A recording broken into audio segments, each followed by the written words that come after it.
दोस्तों, मांसाहार पुण्य है या पाप? आज इस संदर्भ में हम आपको एक कथा सुनाने जा रहे हैं। कथा बड़ी ही धार्मिक है और मार्मिक है।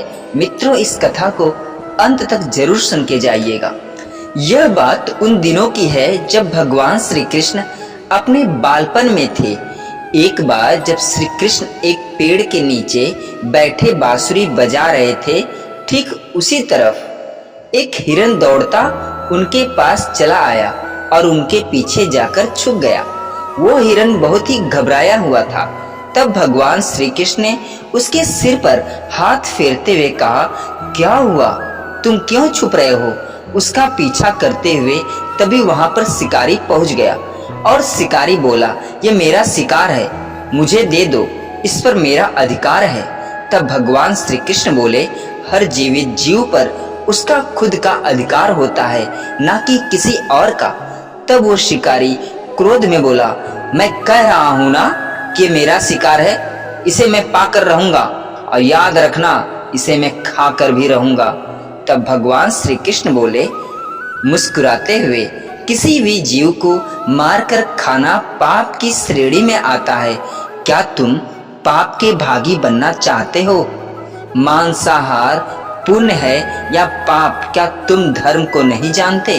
तब वो शिकारी बोला, मैं तुम्हारे जितना शिक्षित तो नहीं कि ये जानूं कि मांसाहार पुण्य है या पाप, पर मैं ये जानता हूं कि जीव मारकर खाना, इसमें कोई हर्ज नहीं। मांसाहार तो एक तो वह जीव को जीव बंधन से मुक्त करा रहा है, फिर क्यों मांसाहार से मना किया जाता है? मांसाहारी होने को क्यों नहीं कहा जाता है? वैसे भी इसको मारकर नीच योनि से मुक्ति दिलाकर पुण्य का ही तो मैं काम कर रहा हूँ, फिर इस पर पाबंदी क्यों है? इसे तो प्रोत्साहित करना चाहिए। जहाँ तक मैंने सुना है, जीव हत्या तो शास्त्रों में भी बताया गया है। राजा लोग शिकार किया करते थे। ऐसे में तमाम तर्क देते हुए श्री कृष्ण से पूछा कि फिर क्यों मेरे मांसाहार गलत हैं और पाप की श्रेणी में आते हैं? आप ही बताइए, मांसाहार पुण्य है या पाप? तब भगवान श्री कृष्ण समझ गए कि इसकी बुद्धि मांस खाने के कारण तामसी हो गई है और उसने सोचने और समझने की बुद्धि भी खो दी है। फिर भगवान श्री कृष्ण बोले, इस अंतहीन विषय पर पहले मैं कोई राय नहीं दूंगा। मेरी छोटी सी कथा सुनने के बाद तुम ही उत्तर देना कि मांसाहार पुण्य है या पाप, और तुम्हें मांस खाना है या नहीं खाना है। वह शिकारी सोचने लगा कि इसमें तो मेरा कोई घाटा नहीं है, इस कथा को मैं सुन ही लेता हूँ, मेरा मनोरंजक भी हो जाएगा, मेरा दिल भी बहल जाएगा और बाद में मुझे इसका मांस भी खाने को मिल जाएगा। तब भगवान श्री कृष्ण ने अपनी कथा आरंभ की। भगवान श्री कृष्ण ने अपनी कथा आरंभ कर दी, कथा सुनाना शुरू कर दी। एक बार मगध राज्य में खाद्य का संकट खड़ा हो गया तो अन्न का उत्पादन कम रहा।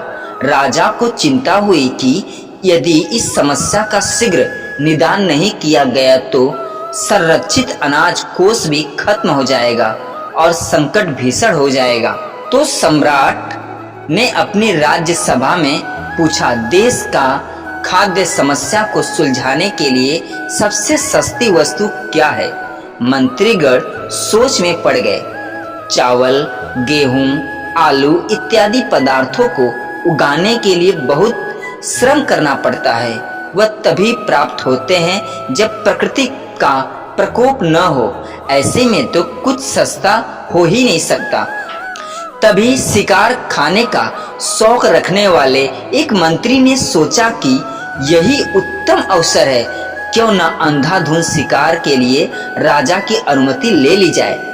उसने सभा में कहा कि सबसे सस्ता खाद्य पदार्थ मांस है, इसके लिए धन का खर्च भी नहीं होता और पौष्टिक खाना भी मिलता है। सभी सामंतों ने इस बात का समर्थन कर दिया, लेकिन मगध के प्रधानमंत्री अभी भी चुप थे। सम्राट ने पूछा, प्रधानमंत्री आप चुप क्यों हो? आपने कोई अनुमोदन नहीं किया। आपका क्या मत है? मैं यह नहीं मानता कि यह कथन सही है कि मांस सबसे सस्ता पदार्थ है। फिर भी इस विषय पर मैं अपने विचार आपके सामने कल रखूंगा। प्रधानमंत्री उसी रात मांसाहार का प्रस्ताव रखने वाले सामंत के घर पहुंचे। सामंत ने इतनी देर रात प्रधानमंत्री को अपने घर आया देखा तो वह घबरा गया। किसी अनिष्ट की आशंका से वह कांप गया। प्रधानमंत्री ने कहा, संध्या को महाराज बीमार हो गए, उनकी हालत बहुत ही खराब है। राज वैद्य ने कहा है कि किसी शक्तिशाली देह का 2 तोला मांस मिल जाए तो राजा के प्राण बच जा सकते हैं। आप महाराज के सबसे विश्वास पात्र हैं, इसलिए आपसे योग्य कौन होगा? अरे इसके लिए आप जो भी मूल्य लेना चाहें ले सकते हैं। आप कहें तो इस काम के लिए मैं आपको 1 लाख स्वर्ण मुद्रा भी दे सकता हूँ। एक बड़ी जागीर भी आप मांग सकते हैं, बस आप अपनी इच्छा कहें। मैं कटार से आपके हृदय को चीरकर बस 2 तोला मांस निकाल लूंगा। यह सुनकर सामंत के चेहरे का रंग फीका पड़ गया। वो सोचने लगा कि जब जीवन ही नहीं रहेगा तो लाख स्वर्ण मुद्राओं में से मैं क्या करूंगा उनका, और बड़ी जागीर भी किस काम आएगी। वह छटपटा कर अंदर भागा और अपनी तिजोरी से 1 लाख स्वर्ण मुद्राएं लेकर आया। मुद्राएं देकर उसने प्रधानमंत्री के पैर पकड़ लिए और गिड़गिड़ाते हुए बोला, श्रीमंत, मैं आपकी 1 लाख मुद्राओं में अपनी 1 लाख मुद्रा और मिला देता हूँ।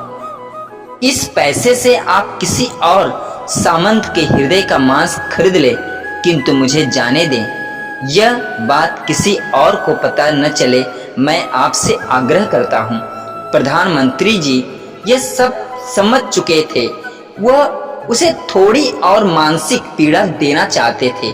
प्रधानमंत्री आगे कहा, सामंत, आप शरीर से बलिष्ठ हैं, आपकी कद काठी महाराज से मिलती जुलती है, इसलिए राजवैद्य ने खास तौर पर आप ही का नाम लिया है और आप ही का मांस मांगा है। आपके दान से हमारे अच्छे राजा की जिंदगी बच सकती है। आप कहें तो मैं आपको प्रधानमंत्री का पद देने को तैयार हूँ और खुद आपका कर्मचारी बनकर रहूंगा, पर प्रजा से हमारे राजा न छीने। सामंत तो फंस चुका था। सामंत तो फंसता हुआ दिख रहा था। उसने शरीर पर अंग वस्त्र रखकर अपने जूते भी पहन लिए। जैसे ही वह वहां से भागने वाला था, वह तुरंत प्रधानमंत्री के पैरों में लेट गया। उसने याचना की कि प्रधानमंत्री, मैं इसके योग्य नहीं हूँ। जब प्राण ही नहीं रहेंगे तो मैं प्रधानमंत्री पद का या राजा का सिंहासन भी मिल जाए तो मैं उसका क्या करूँगा? आप चाहे तो मेरा सब कुछ ले ले, पर मेरे प्राण ना ले। मैं अपना ये भवन और सारा धन आपको सौंपता हूँ।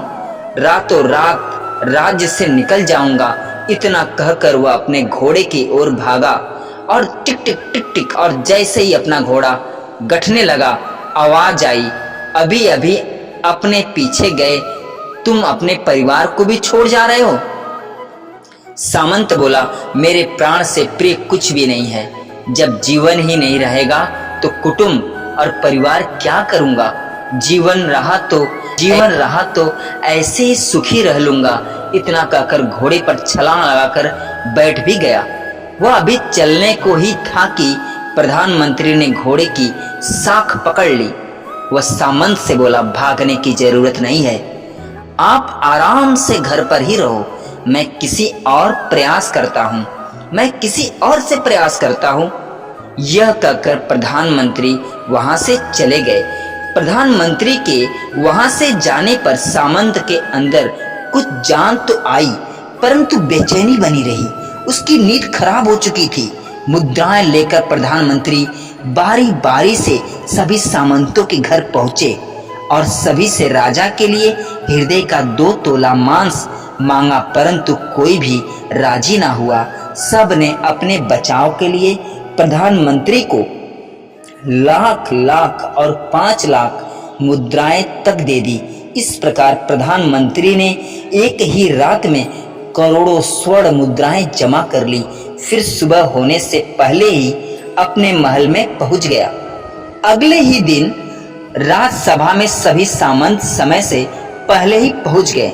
सभी ये जानना चाहते थे कि राजा स्वस्थ हैं कि नहीं, लेकिन कोई भी किसी से भेद नहीं खोलता था। सबको राज वैद्य की तलाश थी, उनसे ही उन्हें कुछ सूचना मिल सकती थी। प्रधानमंत्री ने सैनिकों को आज्ञा दे रखी थी कि जब तक महाराज राजसभा में न आए, किसी भी सामंत को भी महल से बाहर जाने की आज्ञा नहीं दी जाए। थोड़ी देर बाद राजा सभा में आए, अपनी चिर परिचित गति में आए और अपने सिंहासन पर आकर बैठे। सभी सामंतों ने देखा कहीं से भी राजा उन्हें अस्वस्थ नहीं लगे। उन्हें तो कुछ हुआ ही नहीं था। प्रधानमंत्री ने उनसे झूठ बोला। हर सामंत के मन में यही विचार चल रहा था, पर कोई भी किसी और को कुछ भी न बोल रहा था। तभी प्रधानमंत्री ने राजा के समक्ष 1 करोड़ स्वर्ण मुद्राएं रख दी। राजा ने पूछा, यह स्वर्ण मुद्राएं किसके लिए है और कहां से आई? प्रधानमंत्री ने कहा, 2 तोले मांस के लिए इतनी धनराशि जुटाई है, पर मांस ना मिला। अपनी जान बचाने के लिए सामंतों ने ये मुद्राएं दी है। अब आप ये विचार कीजिए कि मांस कितना सस्ता है। राजा को बात समझ में आ गई। उन्होंने प्रजा को अतिरिक्त परिश्रम करने का निवेश किया और राजा के अनाज भंडार में से अनाज निकालकर श्रमिकों को दिया गया। उन्होंने पौष्टिक सब्जियों की खेती का तुरंत आदेश दिया। वह 1 करोड़ स्वर्ण मुद्राएं इसी कार्य के लिए और श्रमिक के कल्याण के लिए खर्च की गई। ऐसे साग सब्जी तेजी से उगी जिससे प्रजा का कल्याण भी हुआ और पौष्टिकता भी मिली। कुछ समय बाद मौसम अनुकूल हुआ और खेती लहलहाने लगी। इसी प्रकार राज्य में खाद्य संकट हमेशा के लिए दूर हुआ। तो मित्रों, जीवन का ये मूल्य भगवान श्री कृष्ण हमें इस कथा के जरिए समझाना चाहते हैं कि हम यह न भूल करें कि जिस तरह हमें अपनी जान प्यारी है, उसी तरह सभी जानवरों की, सभी जीवों को अपनी जान बहुत प्यारी है, प्रिय होती है। अपने दिल से जानिए पराये दिल का हाल।